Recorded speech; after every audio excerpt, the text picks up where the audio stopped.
cover is metal. Now I know what you're thinking. I hate metal because it's just screaming and it's not even real music. While metal might not be your absolute favorite style, there are some essential skills and different beats and fills that we need to learn from it. So metal was originally called heavy metal back in the late 1960s and early 1970s when it was developed in the UK. Some of the first bands that helped develop heavy metal were, surprisingly enough, Led Zeppelin, Black Sabbath, and Deep Purple. People question the Led Zeppelin thing because they know that Zeppelin came from blues, but when you think about it, they got heavier and started playing a lot of heavier music, okay? So Black Sabbath's self-titled album is considered one of the first heavy metal albums ever recorded.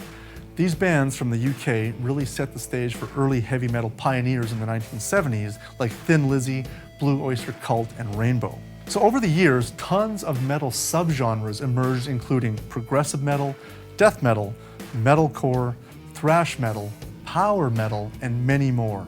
But no matter which metal style you're listening to, you'll almost always hear vocals, electric guitar, electric bass, and drums. And yes, oftentimes you will hear screams and growls depending on the specific style of metal.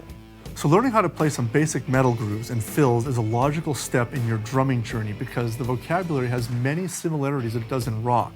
In fact, many of the patterns are the same. The only difference is how you're playing the pattern and how it's orchestrated on the drums. Metal is known as the loudest and most aggressive style of music, which means the drumming will reflect that. So we'll talk about this in the next few lessons. Some of you may also be wondering about double bass pedals, and if you need them for playing metal. While they are used often in metal, we won't be getting into that today, but we will be later in the Drumeo method. So don't worry about that for now. So just like you did in the rock introduction lesson, your assignment is to now go and listen to a few songs by 5 different metal bands. You can check out some classic metal bands like Black Sabbath, Motorhead, Judas Priest, Metallica, and Slayer. Or some more modern bands like Meshuggah, Architects, Tesseract, Animals as Leaders, and Dream Theater. Again, there's so many great bands out there, and I'm sure if you look hard enough, you'll find something that piques your interest. Once you've completed your assignment, leave a comment below in the video with your metal listening suggestions for other drummers to check out as well. Then I'll see you in the next lesson where you can learn some essential metal beats.